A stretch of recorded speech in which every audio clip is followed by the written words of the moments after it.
Okay, perfect. So like I say, my name is Sai. This is my second poetry class that I'm teaching. Connecting the Mind and the Heart is the title. Let's see.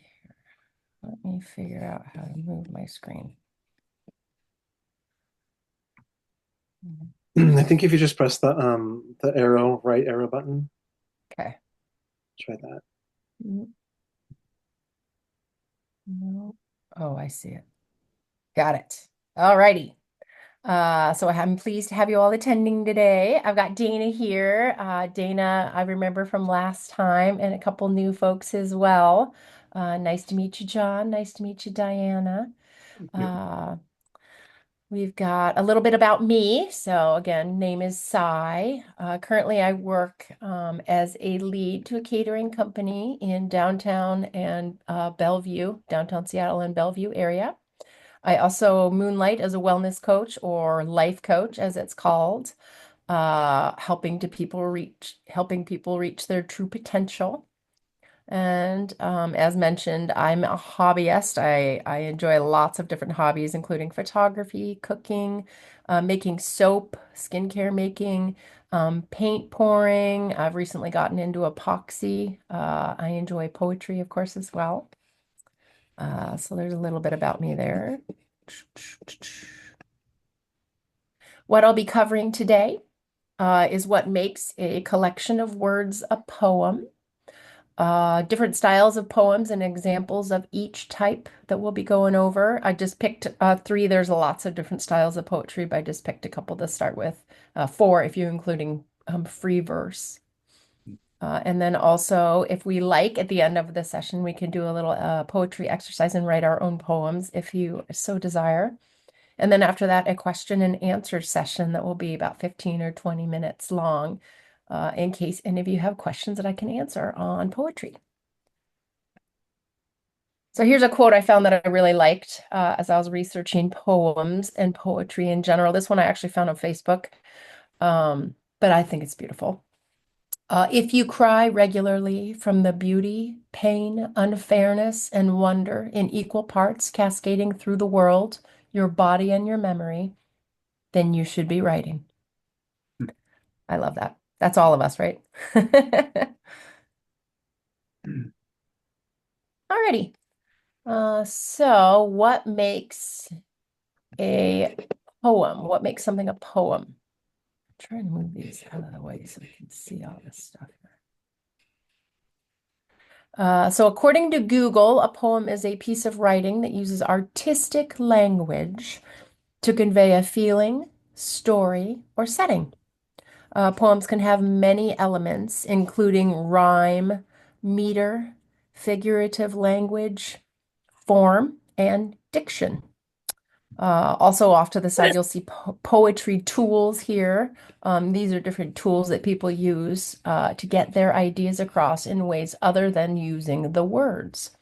So, how they break the lines up, the kind of rhythm that the poem has. Simile, which, as you know, simile and metaphor, one uses like and as, and the other one says that something is something else that it is actually not. Personification, which is giving uh, person traits to an inanimate object. Imagery also, so that would be helping the reader to form an image in their mind or picture. Also, here is alliteration, which is using the same sound at the beginning of the words.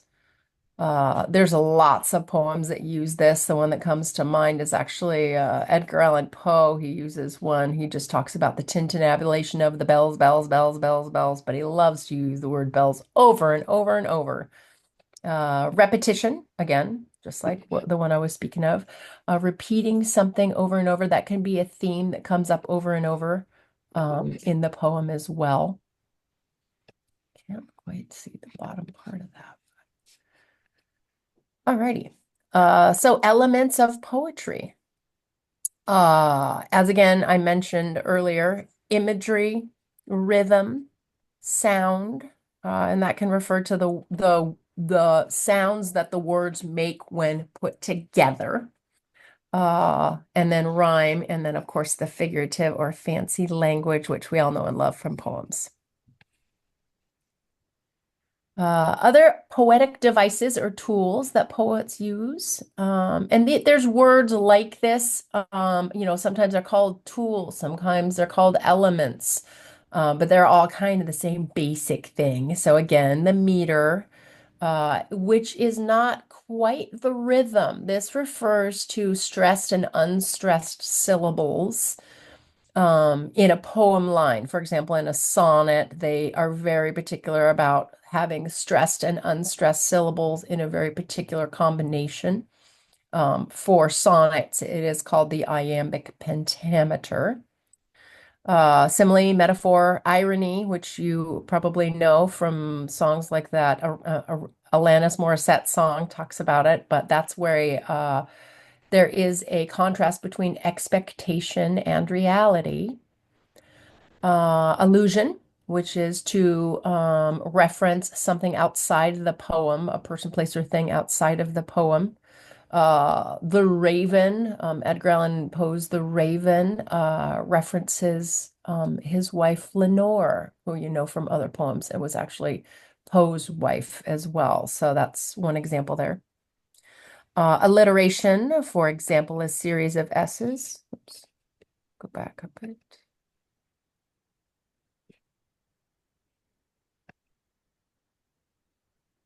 We'll try it this way. Here we go.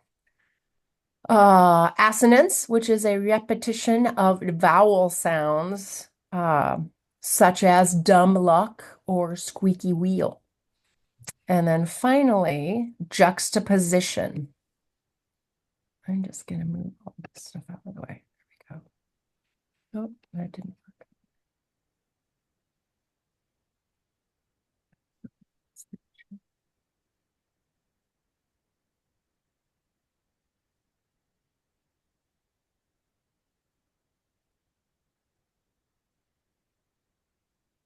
There we go. Sorry about that. Juxtaposition. So I'm just trying to move everyone's picture out of the way so I can actually read this. So apologies. Juxtaposition is where you put contrasting elements next to each other for comparison. Common types of poems, free verse. Lots of poetry falls into this category. Anything that is not of a particular type, such as a sonnet or a limerick or a haiku, would fall into a free verse. There's no rules. A lot of times, they do use one or two of the elements or tools, though, to kind of help solidify a picture in the reader's mind. Haiku, which is very short poems, usually centered around nature. And so we'll talk a little bit about those. Those have very specific syllable format. So 5 syllables in the first line, 7 syllables in the second line, and 5 syllables in the third line. And there's only 3 lines to the poem, so nice and short. Limericks, which are very funny poems. I picked one that I think is hilarious. So that one will be coming up shortly. And then sonnets. These are going to be very complicated poems. They use all kinds of elements. They use iambic pentameter. That's a very specific stressed and unstressed syllable cadence to them.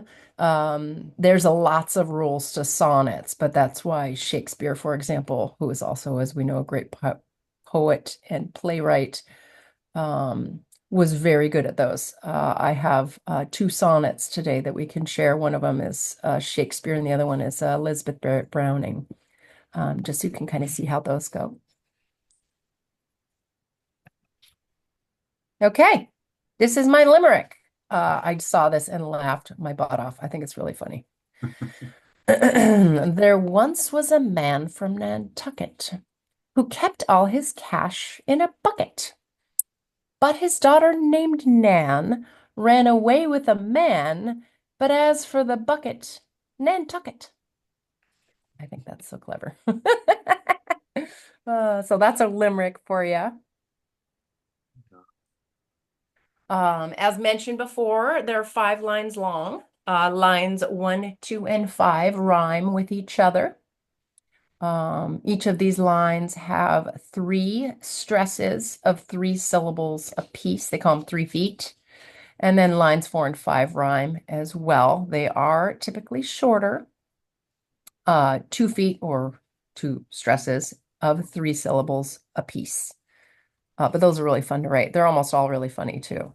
Yeah. Haiku, which we can talk a little bit about as well. This one is also syllable specific, 575 format, again, as I mentioned, and 3 lines total. Again, has a nature theme, generally speaking, although not always. The first line usually establishes the setting, and the third line can be a surprise or a commentary. So I'll have a couple different haiku to share with you shortly. Also, they do generally use juxtaposition, which, as I mentioned earlier, is placing 2 contrasting subjects together to highlight their differences. But that's a common theme for haiku. And we'll look at a couple of those. Okay. First one is autumn is the best. Yellow, red, and brown leaves fall down. What a gorgeous sight. That's it. That's the whole poem. Uh, just to give you some ideas, though. And then this one here, white sandy beaches, ocean waves. Oops, sorry. Ocean waves from far away. And I cannot read what this says here. There we go. There we go. Warm sun shining down. White sandy beaches, ocean waves from far away, warm sun shining down. So that one doesn't really have a commentary like the first one does, but yes, indeed, still is a haiku.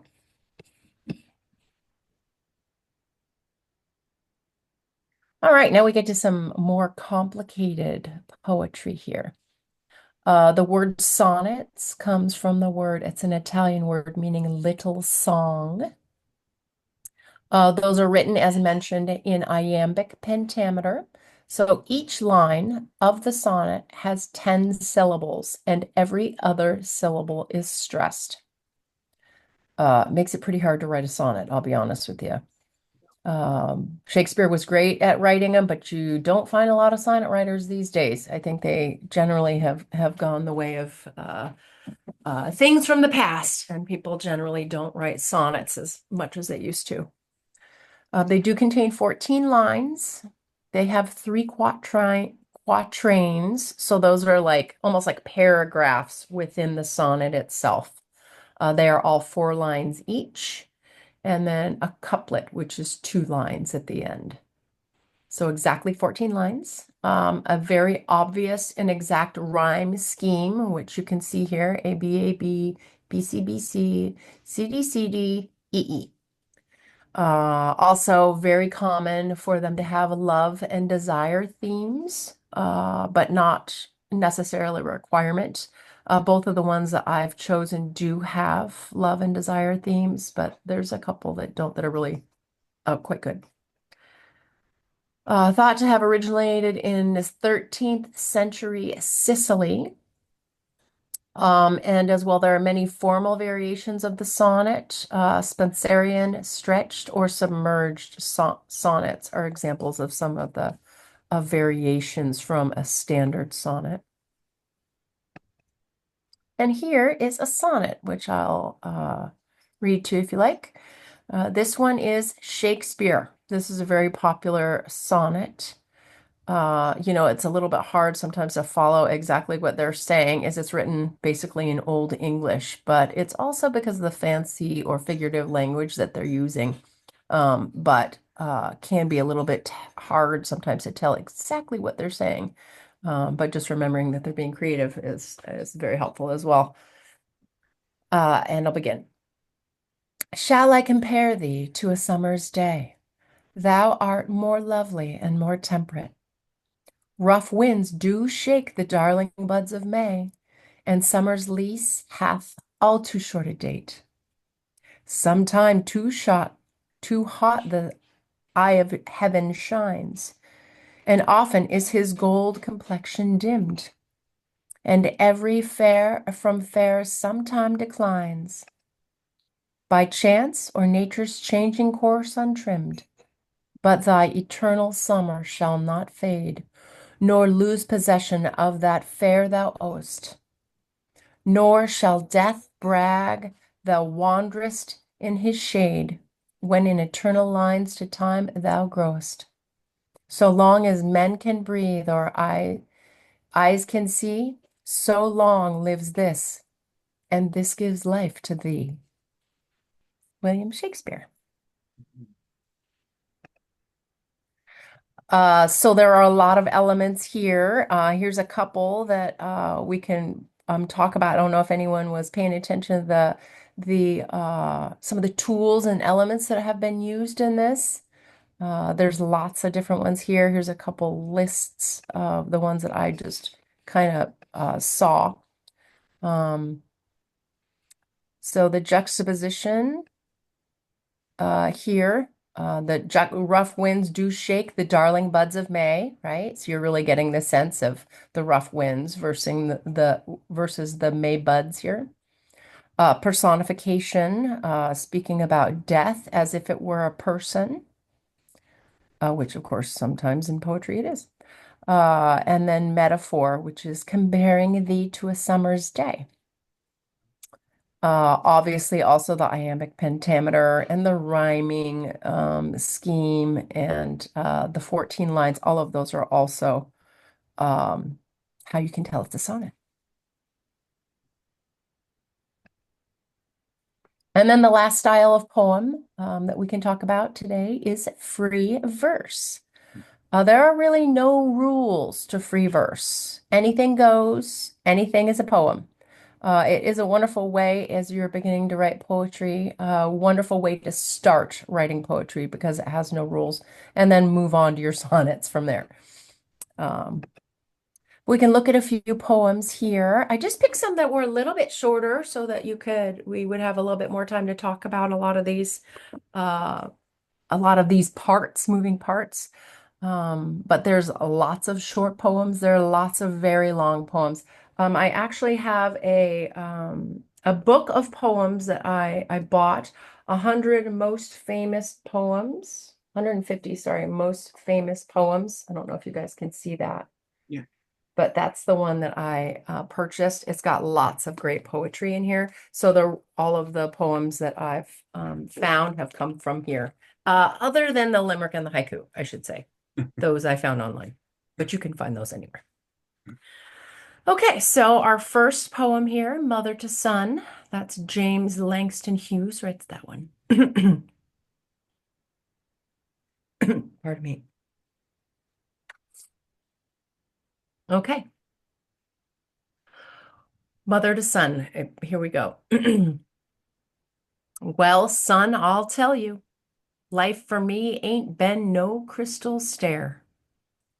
It's had tacks in it, and splinters, and boards torn up, and places with no carpet on the floor, bare. But all the time, I's been a climbing on and reaching landings and turning corners and sometimes going in the dark where there ain't been no light. So, boy, don't you turn back. Don't you set down on the steps 'cause you find it's kinder hard. Don't you fall now, for I's still going, honey. I's still climbing. And life for me ain't been no crystal stair. I like that one. And that one also was going to use one that's got imagery, comparing life to a stair. And then that would also be, I mean, I wouldn't say juxtaposition, but the comparing and contrasting.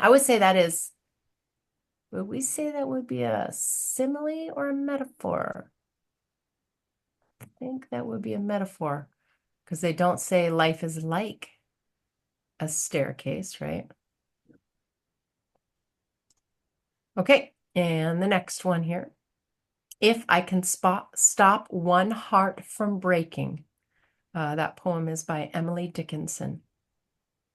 If I can stop one heart from breaking, I shall not live in vain. If I can ease one life the aching, or cool one pain, or help one fainting robin unto his nest again, I shall not live in vain. I think that's it. Yeah. I do find it interesting, and they do this a lot, especially with sonnets and things, and maybe they pronounce things differently back in the days, but they make words rhyme that don't necessarily rhyme sometimes. For example, unto his nest again and live in vain. So sometimes you're creative. I'm thinking in how you say these words. That would be again. But that's a nice poem. Okay, this one's a little bit longer. Have you earned your tomorrow? Is anybody happier because you passed his way? Does anyone remember that you spoke to him today? This day is almost over, and its tolling time is through. Sorry, toiling. Is there anyone to utter now a kindly word of you? Did you give a cheerful greeting to the friend who came along, or a churlish sort of howdy and then vanish in the throng? Pardon me. Were you selfish and pure and simple as you rushed along the way? Or is someone mighty grateful for a deed you did today? Can you say tonight, in parting with the day that's slipping fast, that you helped a single brother of the many that you passed? Is a single heart rejoicing over what you did or said? Does a man whose hopes were fading now with courage look ahead? Did you waste the day or lose it? Was it well or sorely spent? Did you leave a trail of kindness or a scar of discontent? As you close your eyes in slumber, do you think that God would say, "You have earned one more tomorrow by the work you did today"? That one just really made me feel like it's a poem for the times, right? We forget to smile at our people that we pass in the supermarket and stuff like that. That can be a nice way to remind yourself of the others. Okay, and then I have one more sonnet to share with you. This one's shorter than the last. Elizabeth Barrett Browning wrote this one. This one is called How Do I Love Thee? It is Sonnet 43. Similar in some ways to the last one, if you recall. How do I love thee?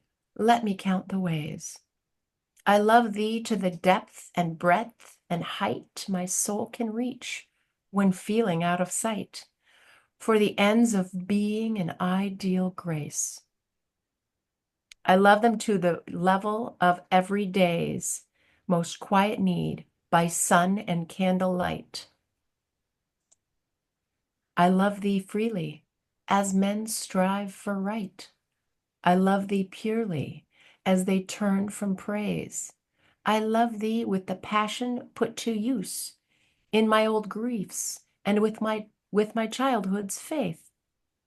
I love thee with a love I seemed to lose with my lost saints. I love thee with the breath, smile, tears of all my life. And if God choose, I shall not love thee better after death. Lots of love there. Alrighty. And now we're to the fun part of the class here. If you'd like to partake, we can choose to write a free verse poem or any other type of poem. I did, in preparation for this exercise, come up with a couple different word combinations that might be of help for someone just starting to write poetry. These are just some fun word combinations that can kind of help you to start a poem up in your head, or if something comes up, there's an image that comes up, then maybe that can begin your poem. Or another great idea is to start with something near and dear to your heart. That is always a wonderful way to begin a poem. angst and great happiness, love. That's the writing of a lot of poems and the beginning of a lot of poems. So that is some of my best poetry that I've written came from when I had a lot of angst when I was younger, when I was single. I had a lot of poems in me. And then I met my true love and I kind of stopped writing poems because I didn't have any more angst. I was too happy.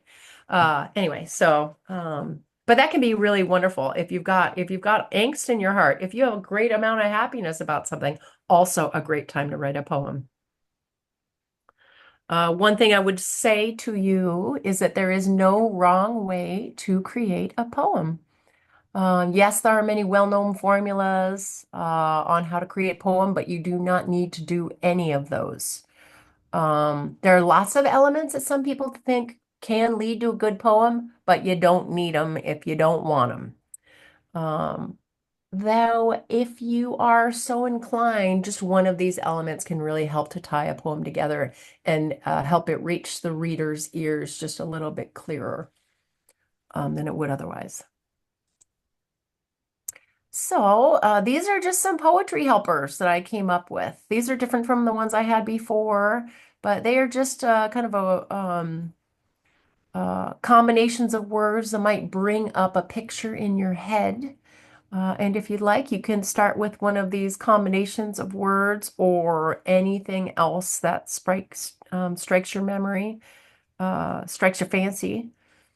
And we can, if you'd like, take about 5 minutes now or so, and write a poem if you like. So I will give you just about 5 minutes. I see here it's 5 o'clock on the dot, so I'll give you till about 5:05 if anybody would like to write or start a poem at all. I'll give you some time now to do that, and I'll come back at 5:05.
Righty. How's everybody doing? Anyone come up with a poem?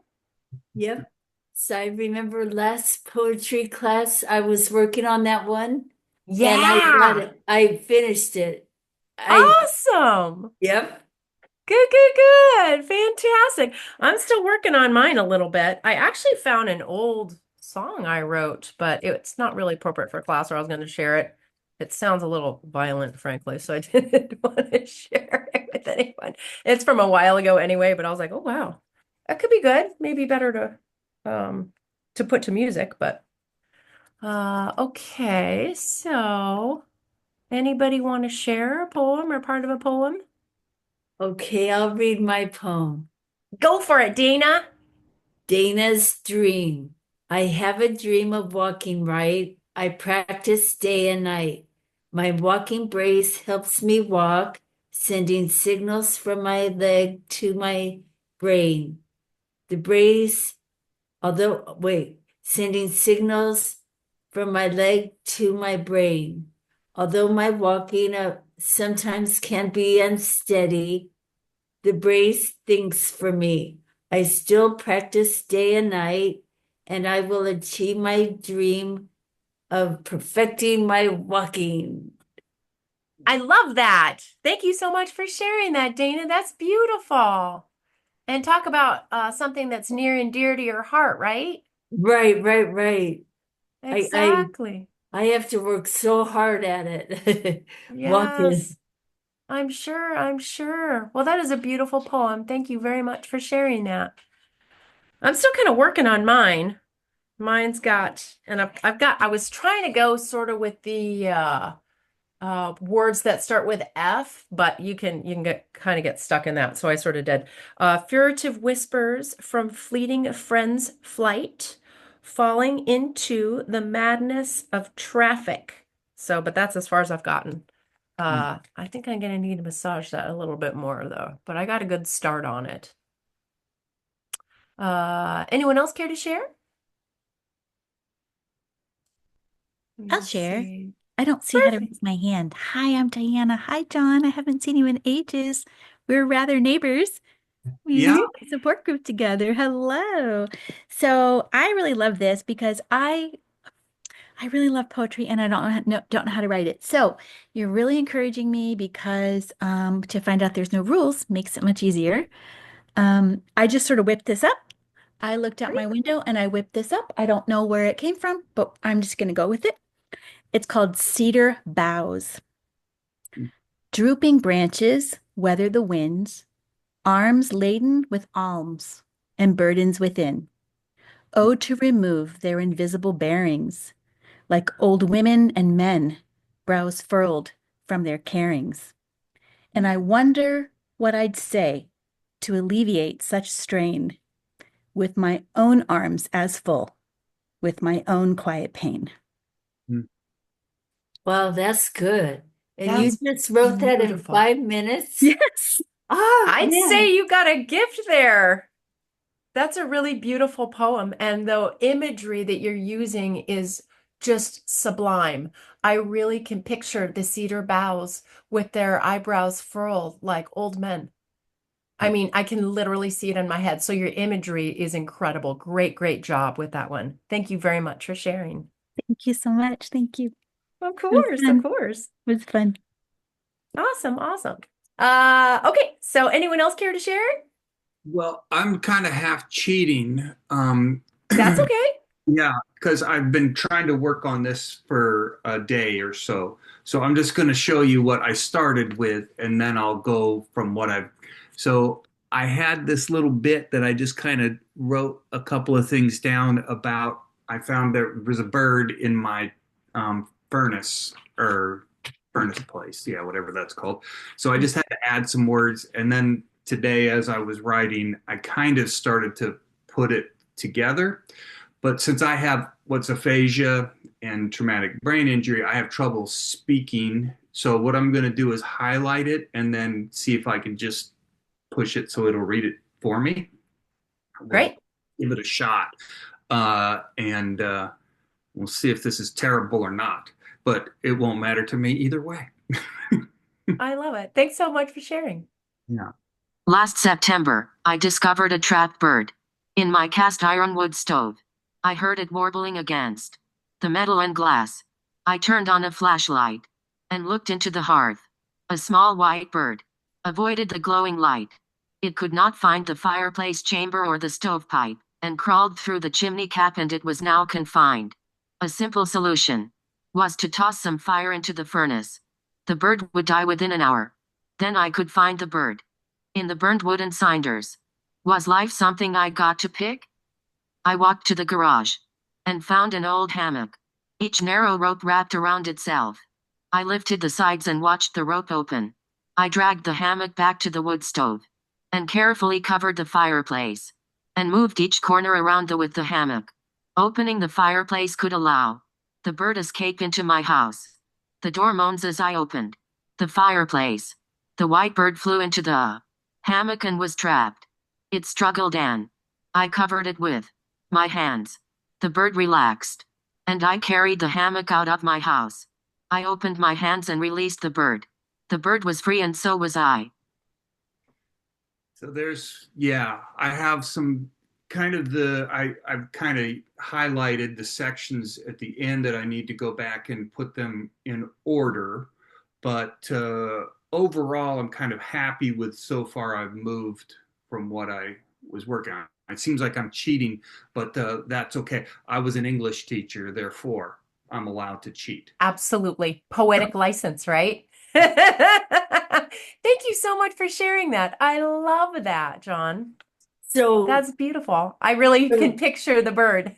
Go ahead. so Sorry, you Dana. did get the bird and you released him out Yeah, into the, oh wow, that's good. yeah. And it's one of those where I think what's great about a poem is that you can think of what was good about that is just that the connection between the possibility that something good won't happen with a bird and helping something that is a good thing even for me. So, yeah.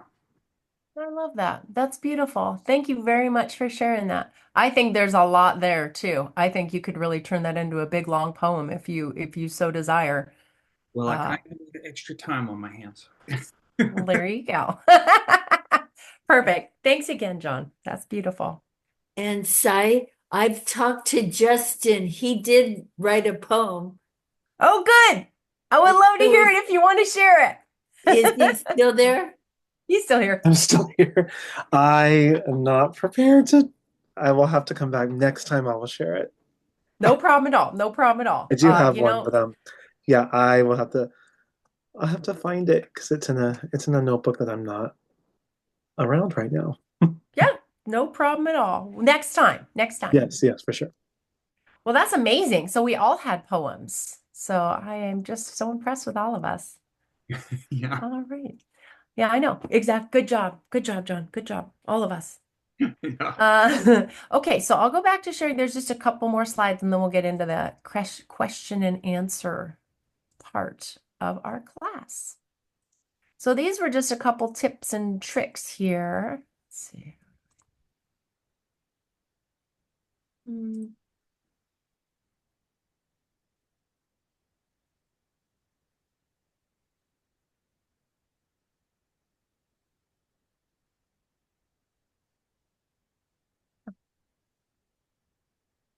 For some reason, I'm not where I need to be. Sorry, guys.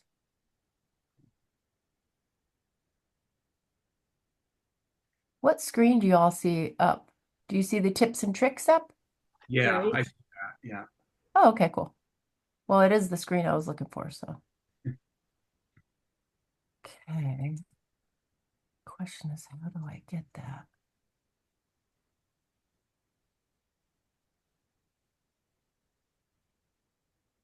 Hmm.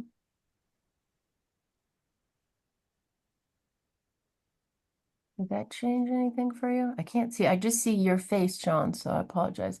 Oh, I'm I'm good at the Google Slides. It's presenting them that I'm not as good at. yeah. Um, if you stop sharing your screen and Okay, then reshare, share it, that could fix it. fix it. Okay, now reset Perfect. you. Perfect. Da-da, we're there, we're there. Okay, thank you very much for your patience. Okay, so other tips and tricks. You guys were probably able to read this as I was messing around. Using at least one of the poetry tools or elements can be helpful when writing poetry. It sounds like a lot of you were doing that. I was going with the alliteration. There was some juxtaposition that I heard people using, lots of incredible imagery. I was trying for alliteration a little bit with mine. The other good thing that can be of help is removing the helping words. A lot of poems just remove the words they find to be unnecessary. Your brain fills in anyway what it thinks the words should be. So frequently you're not losing any content basically. They've just removed the a, the and, the to, like those words that we know would be there, but they don't necessarily need to be, especially not for poetry. And in light of poetic license, you are able to remove the words you don't want in your poem. Also, as we talked about, writing about what brings you inspiration or angst can be a wonderful thing. I know a couple of you did that, John, Dana. I think all of you did, as a matter of fact. And then it's really great because you can go as deep or as light as you want with a poem. It doesn't have to be very heavy. You can start out on a really light note and then work your way towards some of the deeper human emotions. And the other thing is always to just have fun with it. You don't have to decide your poem's done either. You can go back to it at a later day and change it, massage it a little bit more, make it longer, add new elements in, or just, bring in a new concept that you hadn't considered before. So those are things that can always be works in progress as well. A little bit easier than picking up a paintbrush after you finished your painting from, a year or two ago. And now you feel like you're such a different person, but you can definitely sort of massage poetry into exactly what you'd like it to be.